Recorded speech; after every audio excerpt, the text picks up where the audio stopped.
Hello and welcome to another episode of the 5 to 9 Album of the Month podcast. You join in today, Kiley Larsen from Mañana Records, and I pronounced that horribly, sorry Kylie, and myself, Karl Blakesley from New Music Central. Kylie, how are you doing today? Good to hear about Neue Music Central. It's yeah, you know what I'm like with pronunciations. Yeah, Yeah, Riff Reese lives on. yeah. Do not throw any Spanish in there. Yeah, for sure. Uh, Guys, you will notice that obviously Andrew's not with us this month. Obviously, getting all three of us on a call proving difficult once again. So yeah, we hope to have Andrew back for the next one, but he will be here in spirit with his notes on what he thought on all the albums we're going to discuss later on in the pod. But yeah, before we get into that, we'll start as we always do, chatting through some of our other highlights from July. Actually, a really good month. Kylie, I'll let you kick off. What was your highlights from July? Yeah, I'll go one album. We've been talking a lot about all the great hip hop that's come out this year. We're going to talk about it more later in the episode. But that conversation and the new Clipse record, "Let God Sort 'Em Out," kind of my my jump off to putting together, instead of just a 2025 good list, of putting together a 25 hip hop list. So yeah, that new Clipse record, just awesome. Got features from Kendrick, from Tyler the Creator, even make me like Pharrell Williams for the first time in like the last 15 years. So good job on that. And then I'll go with two shows. The first was Banana Hammock, a queer-friendly pool party that I threw with my friends at Fruitcake Productions July 5th. And yeah, it was a lot of fun. The infamous Orb Spliff, we DJ'd, and a couple of you know, other local DJs. Great time. Nothing better than, as we were talking about before, a little soul, a little disco out at the pool. And if this comes out before then, the next one's August 23rd. And going to have more Orb Spliff and DJ Badcat, who's my favorite local house DJ. So I'm looking forward to that. And then also last month, brought back down some good friends, the River Arkansas. They're Colorado.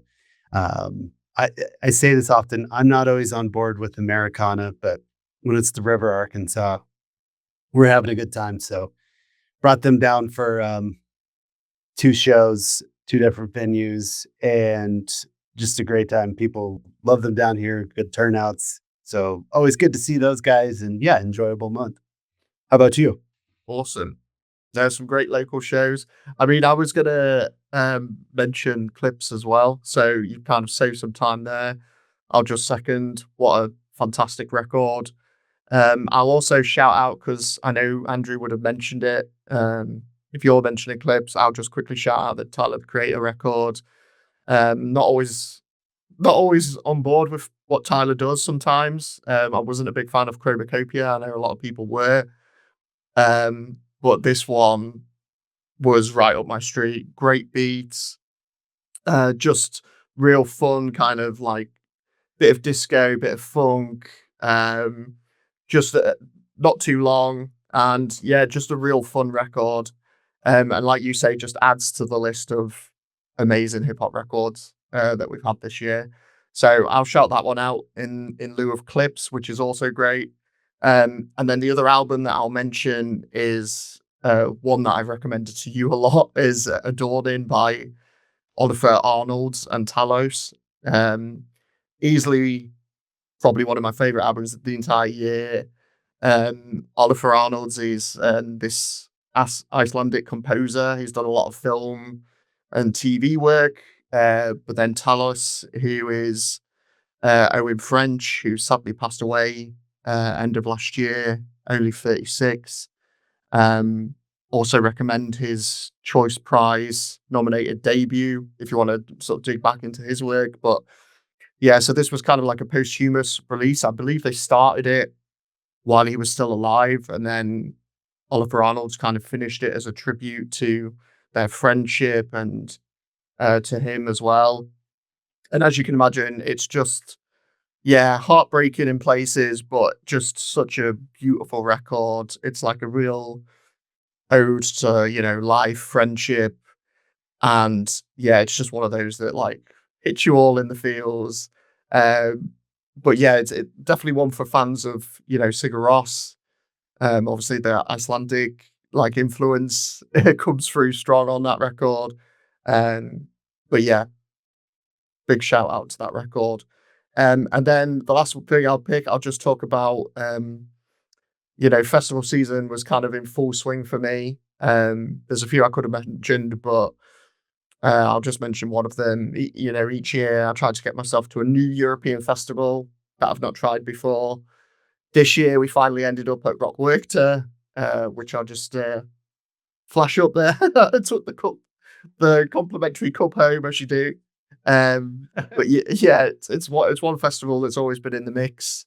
We're looking at which one to do. It's 4 days in Werchter Park, which is near Leuven, just outside of Brussels in Belgium. So yeah, as you can imagine, with a Belgian festival, great beer at a reasonable price. Then they've got like I want to say 4 or 5 stages. And yeah, it just always seems to have a real like bonkers lineup, like one of those that you look at and you're like, how are they affording this in this current climate? But yeah, I think the reason we'd been reluctant previously is it's a larger capacity to what we usually go for. It's 88,000 per day, which even download over here is 75,000 a day, and that's like a big festival. So Yeah. but yeah, I mean, I took the plunge this year. It was one of those where the lineup was like, okay, everyone on our shortlist to see this summer, some people that I've really wanted to see for a long time. It's their 50th anniversary, so a bit of a party edition. And yeah, we decided to give it a go. And yeah, just an amazing festival. When it's that amount of people, organization is going to be a big thing. I think the organization for a festival that size was just impeccable. If you're stood in a toilet block, you can see the next one, which I'm one of those people that like if you get the lineup, you get the bars and the toilets right, and anything else is extra. And it was one of those where it's like, yeah, nailed it. And the bars as well, I'll just mention there was ones, your standard festival bars, but then there was also ones that were on like terraces where you could have like a proper pint in a glass where you can just sit and chill between acts. You can still see the stages, and you're there having beer out of a glass, which was quite a novelty 'cause you can't do that anywhere.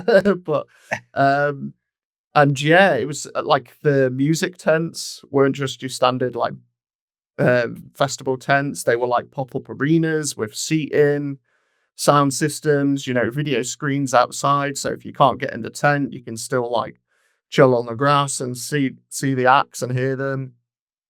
And yeah, the festival site, it was just like this beautiful location, like really scenic. And yeah, we're at that age where we kind of have to do glamping now, where it's like Yeah. my back just can't take it. And yeah, I mean, I will say of all the glamping that we've done, this was more like a pop-up holiday resort. They had like again like roofed bars with outside terraces. They had like a games area with like table tennis and do you remember the game Cornhole? Did you ever have that? Where you throw the Oh, yeah. bag in the hole? They had that. Cornhole is an epidemic. Yeah, we ended up playing that we'll come back from the festival at the end of the night, going back to the tent. It's like, do you want a game of cornhole? Let's have a game of cornhole. So that was good fun. Volleyball courts, all that sort of kind of stuff. But yeah, just an amazing experience. Obviously the music as well. To pick out just a couple of highlights. Linkin Park, finally saw them for the first time, lived up to expectations. Lola Young, another one of the main reasons we booked it. We kind of was looking at where she was playing this summer. She absolutely packed out what they call the barn stage. Just a star-making performance. You know, you could tell she's still dealing with her anxiety a bit. I think moving up to those bigger crowds, kind of saw it at Coachella, Glastonbury, and definitely there was an element to it at Rock Werchter, although not as bad. But yeah, she's coming on leaps and bounds with her live show. Elbow, Marabou State, just real good feel good festival sets.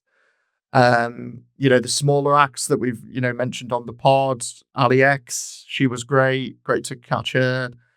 Um, and yeah, I mean, the only downside was Sam Fender, who was due to headline on the Saturday, pulled out last minute. I'm sure if you were there, Kylie, you'd be like, results. But I mean, even for me as well, it was like, as you know, going into that festival, one of my big clashes was Sam Fender versus Barry Can't Swim. Sam Fender pulls out.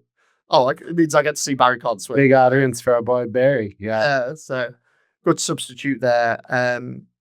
But yeah, I'll just mention the set of the whole weekend. Too Many DJs who I've seen before at Lost Village. Always a great time with those guys.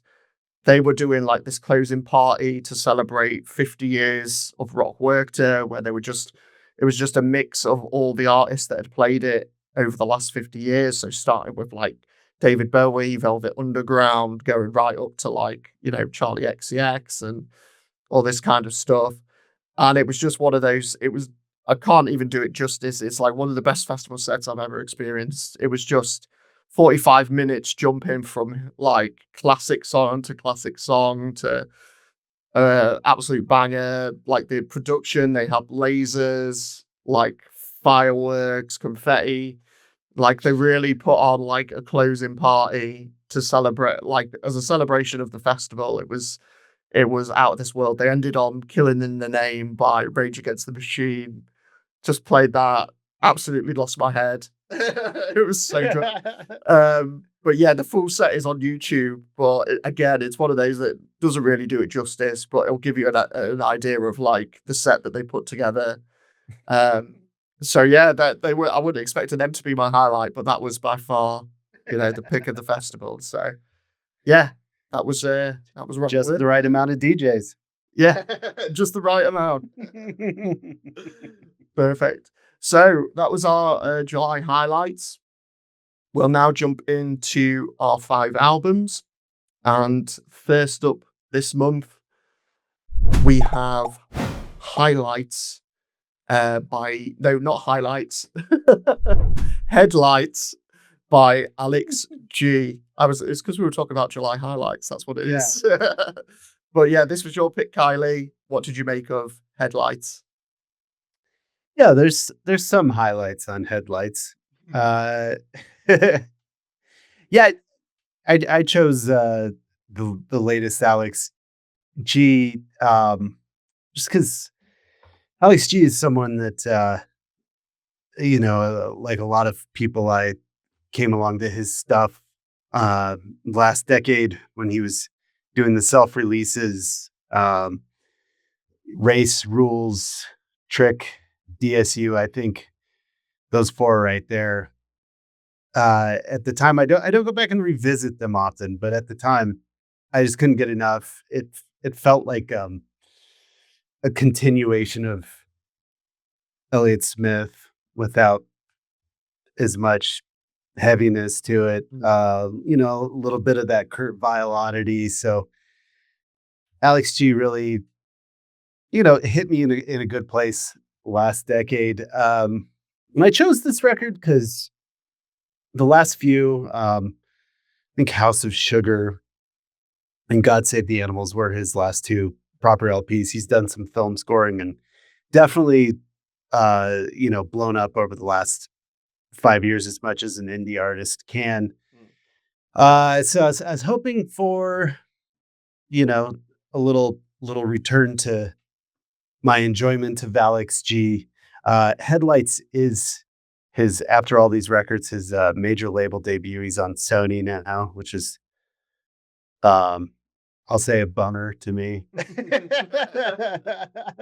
Salah. Uh, yeah, I mean, I understand making money, but he was on Domino forever. Domino is a great Oh, label that you should be able to, make some good money without going to sound. Anyway, um, yeah, I think this is Headlights is a lot like the last few albums where there's a lot of hit or miss. The hits, strangely, being Afterlife, which I think is by far and away the most commercial song that he's ever released. Like it is pop, and the first few songs kind of classic Alex G, a little slow to get going. So I was surprised that this pop madness was what I was into.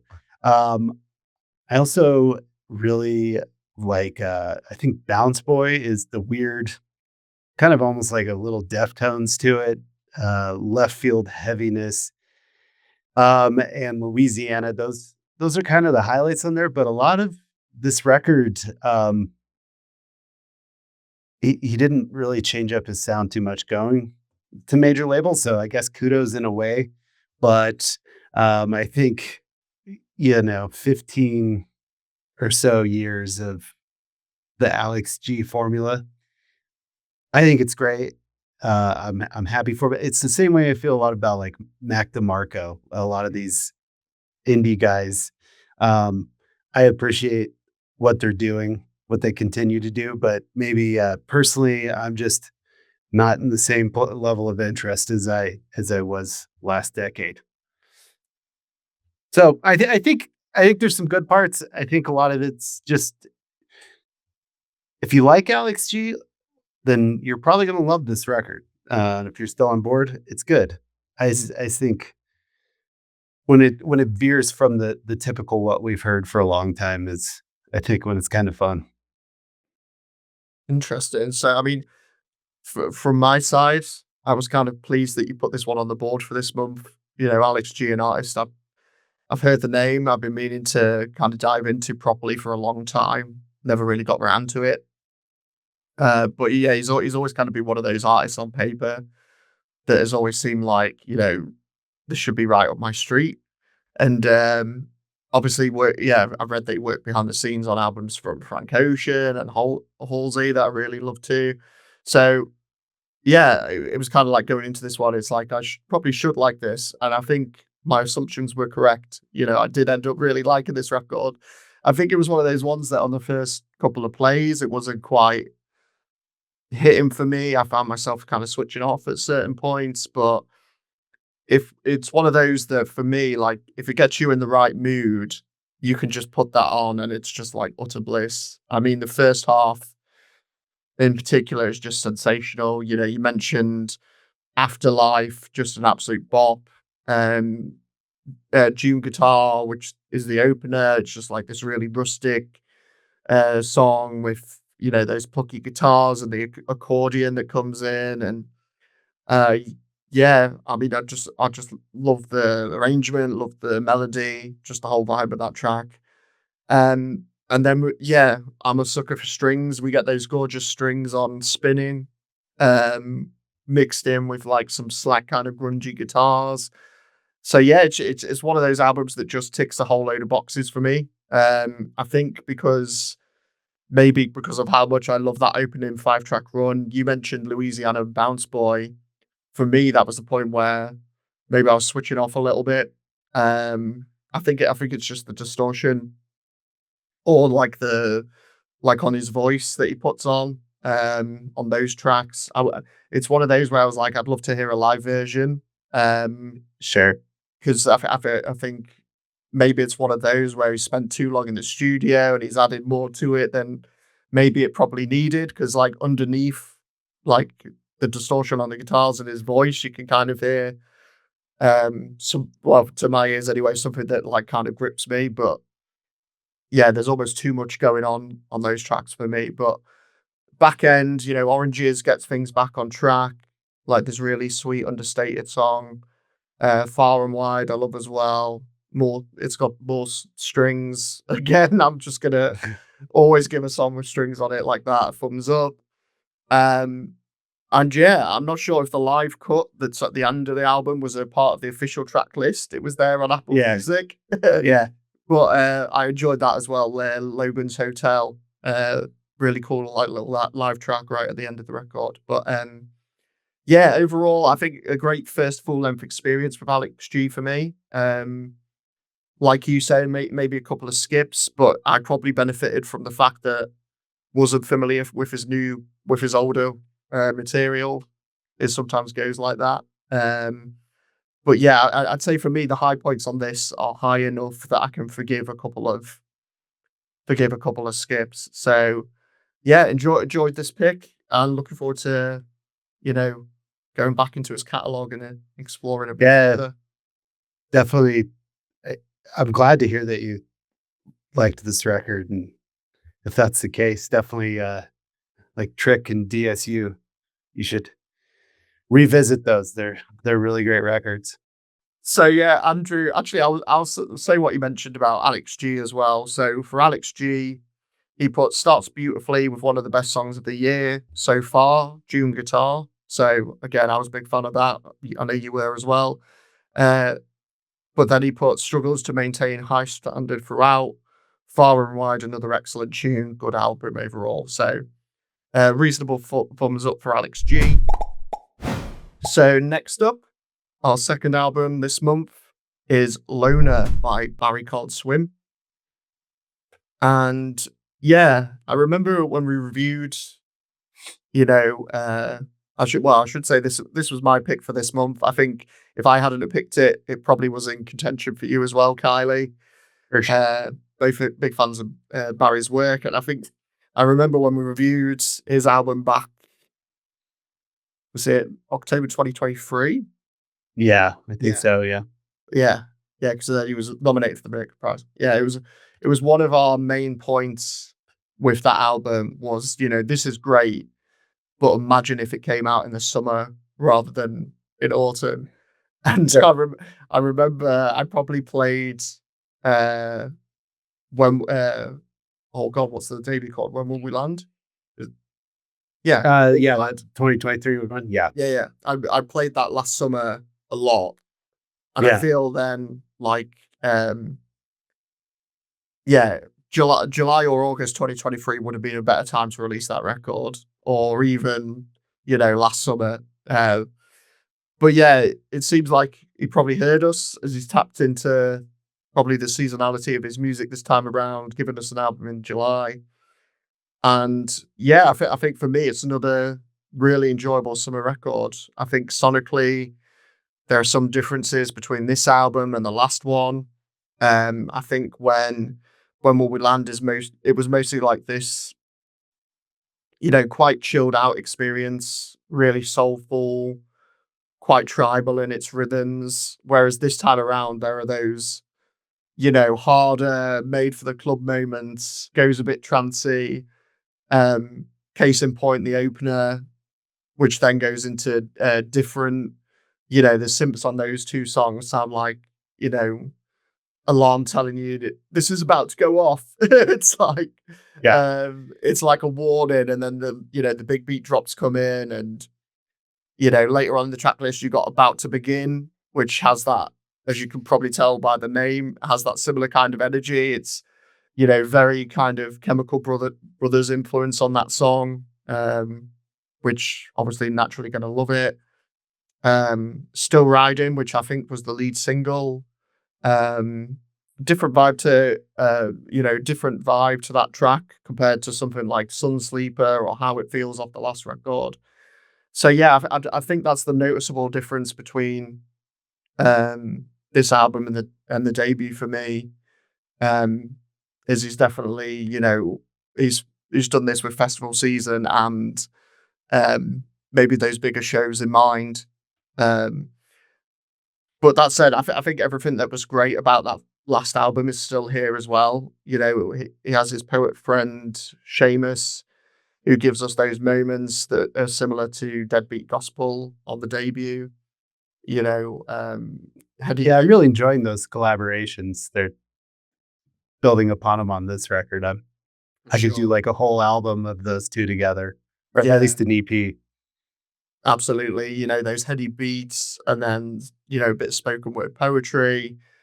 That's right up my street, as we'll probably find out next month with my pick for next month. But yeah, yeah, I'd say there's still like that. If what you enjoyed about his debut was that soul influence and the globetrotting sounds, yeah, you still get that on here. Songs like Kimpton, All My Friends, Cars Pass By, like Childhood Sweethearts, all of those I would say wouldn't have sounded out of place on that first record.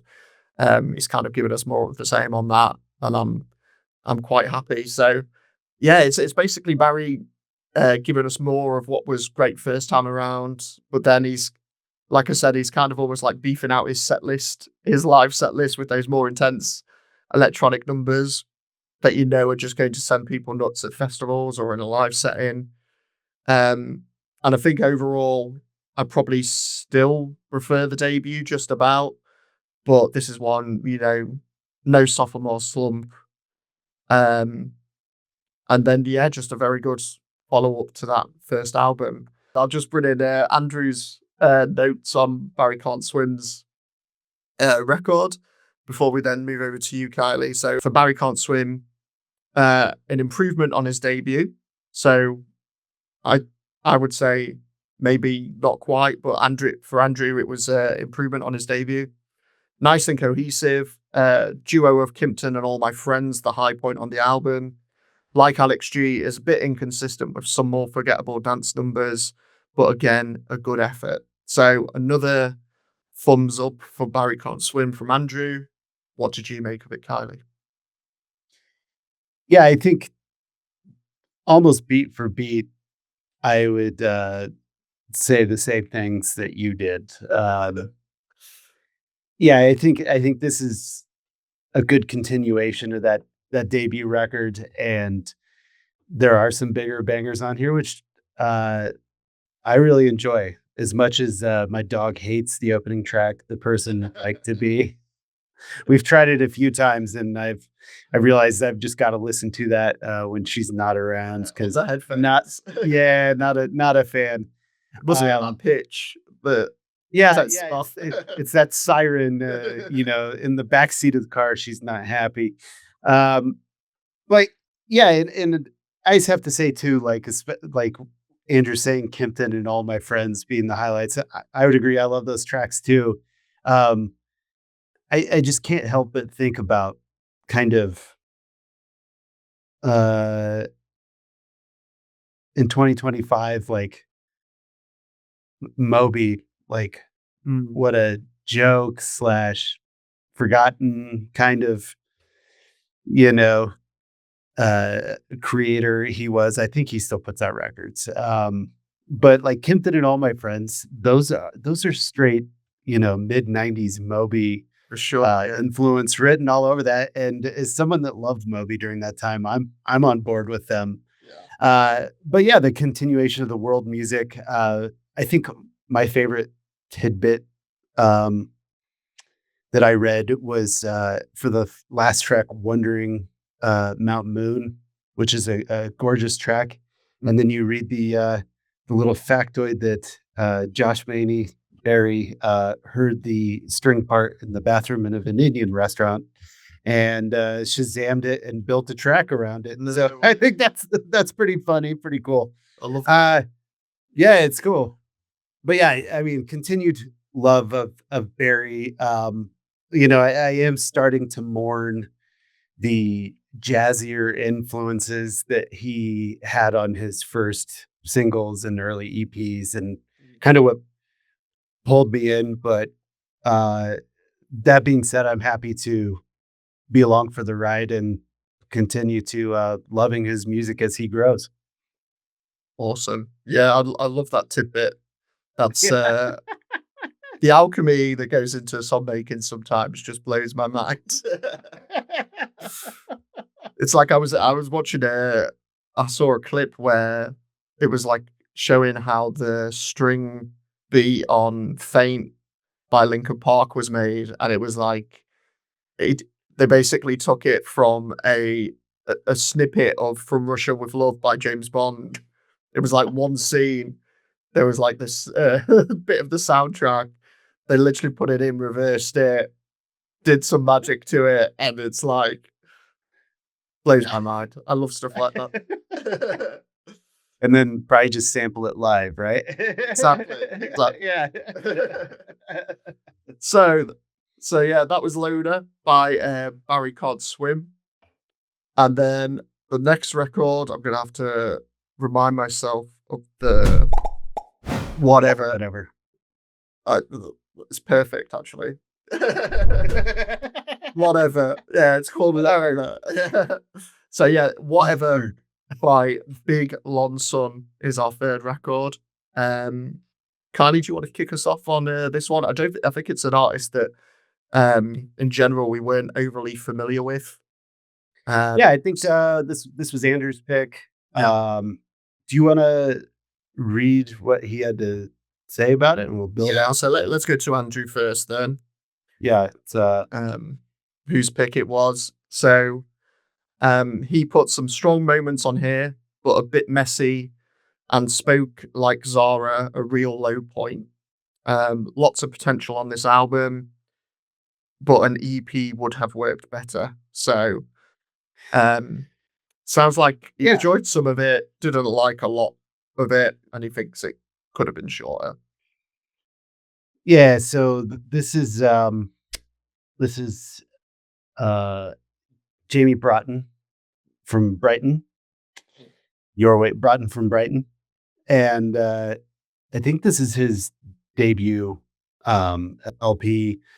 24 years old, makes a bedroom pop, and yeah, I enjoyed this record. I think a good middle of the road indie record. There's a lot of really fun little electronic things going on here and there. I appreciate the lo-fi bedroomness of it. Kind of reminds me of those early Alex G records that we were just talking about. The rawness of it. I also have to give a shout out because we're talking about Sony, and Ninja Tune's a pretty big label too, but this is on a small label and it's on cassette and digital, which is someone Love from to see it. running a cassette label. I love to see the cassettes. And yeah, I'm with Andrew. I enjoy this record. I think it is a little bit overly long, but it did enough for me to kind of be curious on what's next for this project. There's a lot of it reminds me of Joe Keery, DJO, the dude from Stranger Things. Like it has that kind of random fun that his records have. And I think maybe just focusing that a little bit more. I was also reading online that apparently the live version of Big Long Sun is an 8-member effort. So I'd also be curious to see, what these songs sound like live. But anyway, yeah, I think a good debut. Happy to celebrate a little indie release, and yeah, curious what's next. Excellent. So, I mean, I'll keep mine brief because I wasn't as much of a fan, I would say, as your Andrew with this one. It was a long 31 minutes for me. Obviously, nowhere near as offensive as the male record or some of the others that we've covered in the past. It's one of those where I appreciate what they're doing here. I think To Fold early on, Boom Bam, some nice elements to those songs. And I think, Andrew said he didn't like the Spokes era. But I think, to be honest, that was one where I was like, when the mood's right, I don't think that one's too bad either. But overall, it's just one of those that's probably not for me. I mean, I'm a big fan of Klaxons, and I think at the best, they reminded me a bit of that. A Casual Dance Between Friends in particular, that sounded like, something, one of the songs off Myths from the Near Future. It's really got that kind of vibe about it. Um, I even got a bit of like Tame Impala in there mixed in as well. Now that you mentioned kind of like Alex G, I can hear that coming through too.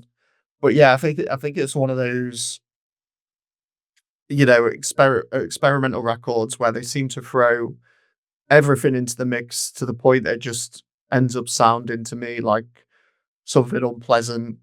The songs like a Dove, Fast Like I Like My Money, The Chicken or the Egg, those are the tracks on here where it just loses me and I just want to turn it off. Yeah. It's one of those that um yeah, at times as well, maybe a bit too meandering, a bit too plodding. Um yeah, it's definitely on those moments where I'm ready to move on to the next thing, I would say. But like like you said, first album, I'm sure he's still working through his sound, figuring stuff out. And I'll just shout out as well.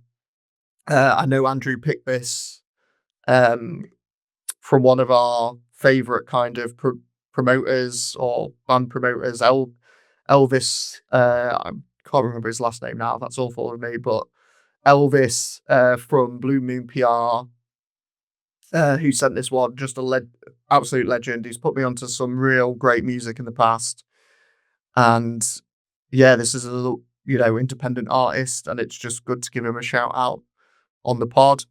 But yeah, it's also one of those where sometimes you just admit defeat, say, yeah, this one isn't for me, but it might be for someone else. So that's the good thing.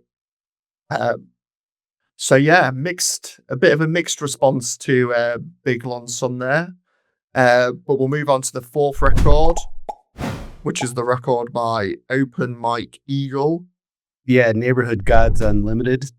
Neighbourhood Gods Unlimited by Open Mike Eagle. And I believe this was the poll winner Yeah. this month.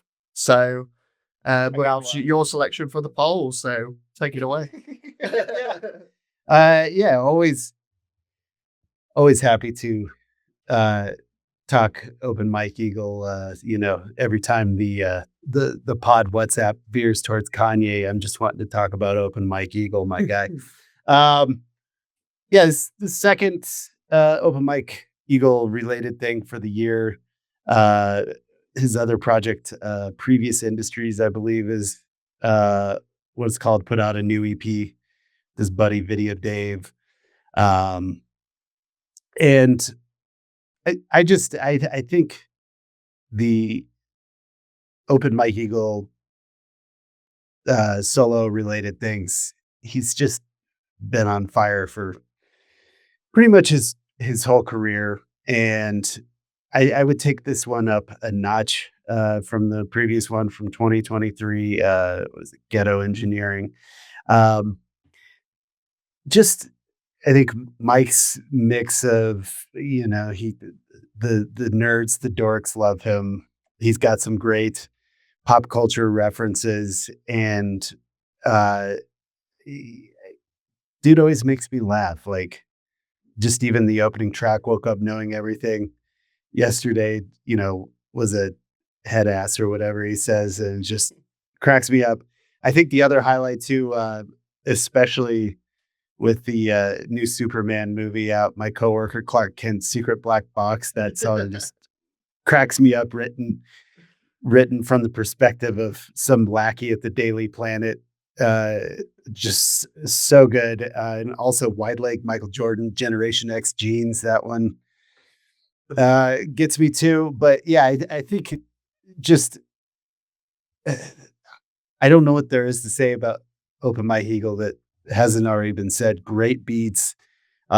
His knowledge of hip hop is endless, and it shows the influences that he works onto all these records.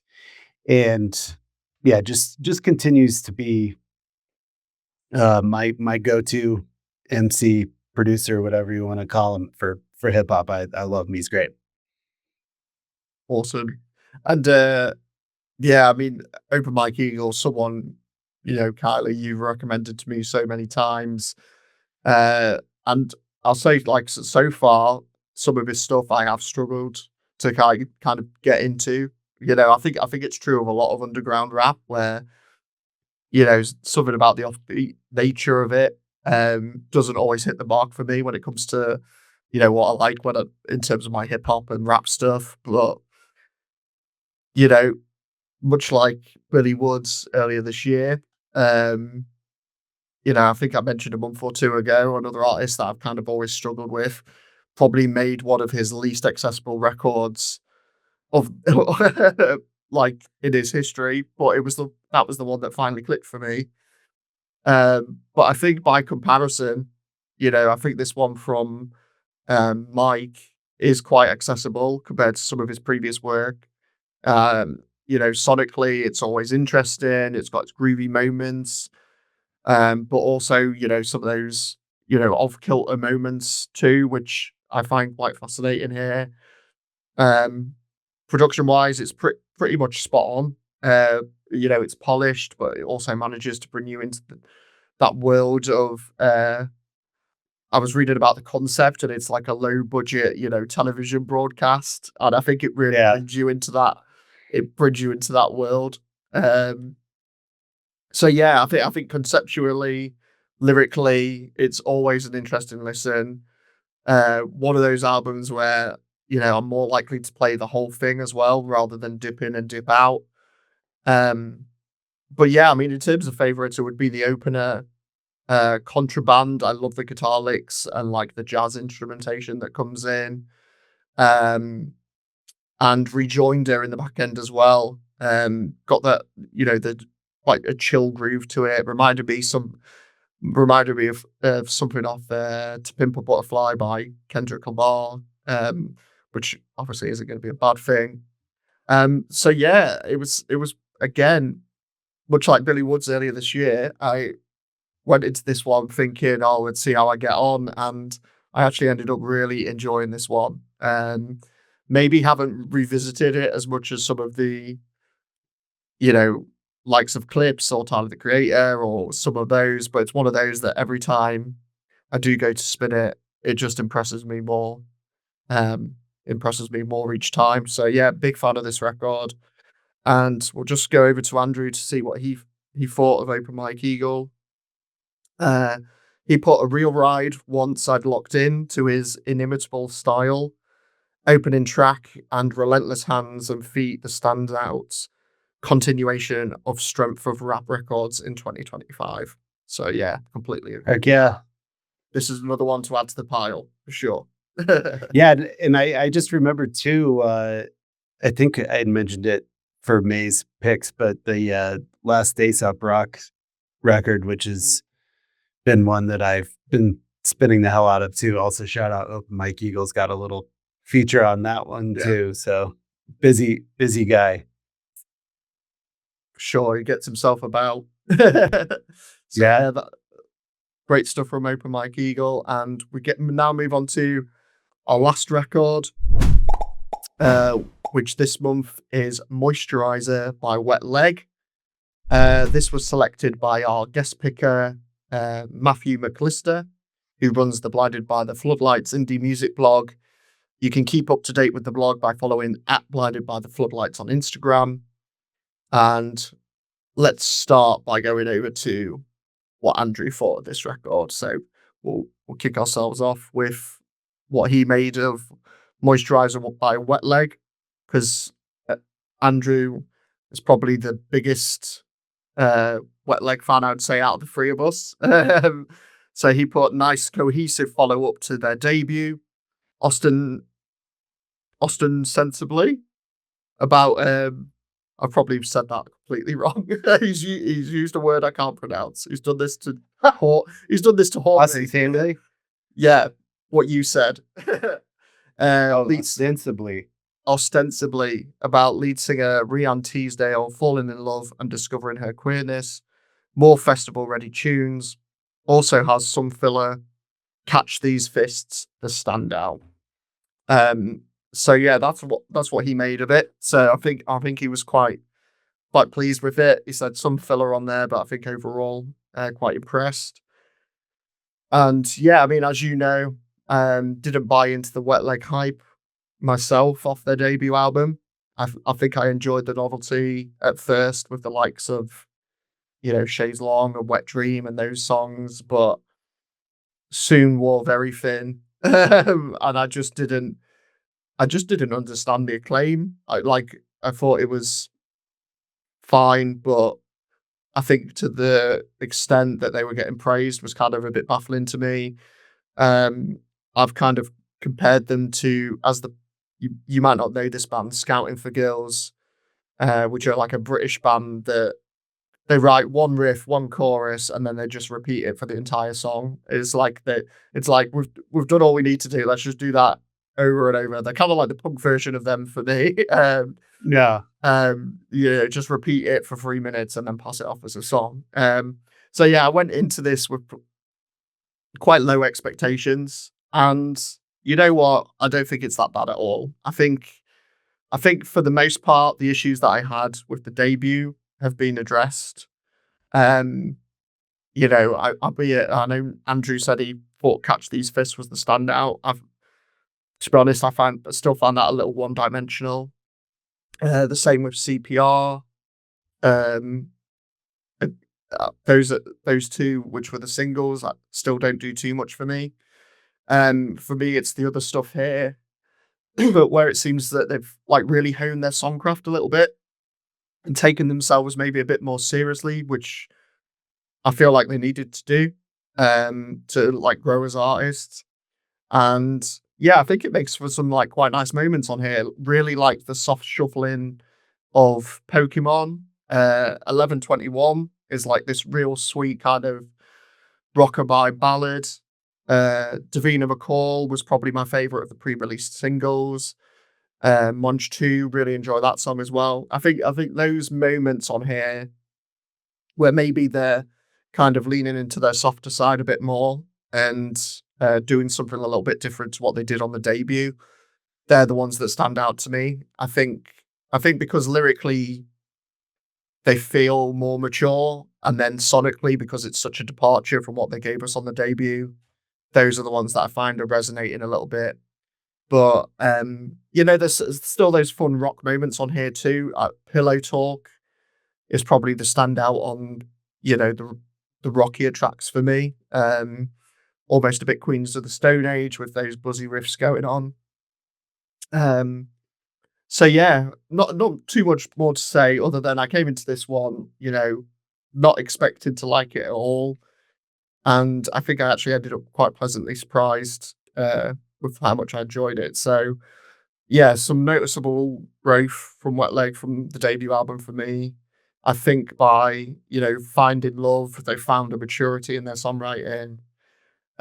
It's probably still not one that's going to make my album of the year list or anything like that, but definitely an improvement on its predecessor. So before I lose my voice, what did you make of it, Kylie? Yeah, I think this is another one that you and I shared the same feelings on the debut. Um, and I think the sophomore follow-up Moisturizer, I think it's a little bit better. I definitely enjoy it more than the first one. I'm more so into the first, 4 or 5 songs on the record, even though they are ones that don't necessarily deviate from that debut. But I'm with you. The lyrics are a little stronger. Um, Melody's a little bit better. But yeah, that's really uh, it's kind of all I have to say about it. The wet leg discourse is something that I don't really care about. I don't want to get involved in. And it's the same way I feel about Big Long Sun, that you know just because this kind of sounds recycled to me doesn't mean that I don't appreciate that it's there to get uh, younger generations into rock music. So I appreciate that much. And yeah, Wet Leg, keep doing your thing and make the kids love guitars. I'm all about that. For sure. And we should say as well, like, just how they've changed, like, the aesthetics of the bands as well, like, particularly with their live show. I'll just give a shout out to that. again, it looks like they're really coming into their own as performers. I mean, they're still I love this Aphex Twin-esque album cover too. yeah. That definitely caught me off guard. You know, the first album's like best friends forever, and then Moisturizer, you're like, what the hell is going on here? Yeah. Cool. Yeah, something's changed. Too much time on the bus together. Yeah. Love it. So yeah, that was our rundown of the 5 albums this month. So there's only one thing left to do, and that's to see what the verdict is. So we'll go to Andrew's scores first, which we've got on the old WhatsApp. So he gave his 5 points to his 1 point. So in 5th for him was Big Long Sung, which was his own pick. In 4th, he had Barry Can't Swim. In 3rd, he had Wet Leg. In 2nd, he had Alex G. And in 1st, Open Mike Eagle. So, Open Mike taking the lead. Kylie, what was your scores? Yeah, I'd say Big Long Sun is the 1 point. Not that it's a bad record. I just think this was for a July a pretty fun month. Wet Leg, number 4. Alex G, number 3. What the hell were we just talking about? Barry Can't Swim. Oh, Barry Can't Swim, number 2. Open Mike Eagle, number 1. Interesting. So I think we've got all over you. Well, I'll complete the scores. So Big Long Sun, probably not deserving of a 3. Yeah, agreed. But it's ended up on a 3-pointer for this month. As you copy what you say, I think for July we've had some bad Julys. This was definitely not one of them. Then I've got Wet Leg, so same as you for those 2.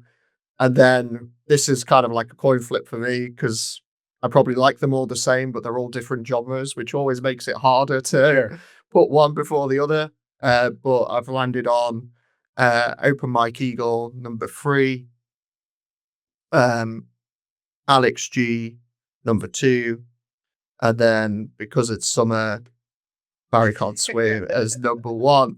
So that means with a score of 13, our album of the month for July is Open Mike Eagle. So congrats to Open Mike Eagle, who joins our album of the month winners. We'll go into the final, as it were, the album of the year coming up in December. And then we'll just give a shout out to the albums that we're going to be discussing next month, which probably, I mean, I'm just looking at this list, absolutely stacked. We've got CMAT, we've got Deftones, we've got For Those I Love, we've got Tops, and we've got Wolf Alice. So they'll be competing for the title in August. Thank you all for listening. We'll catch you at the next one. Cheers.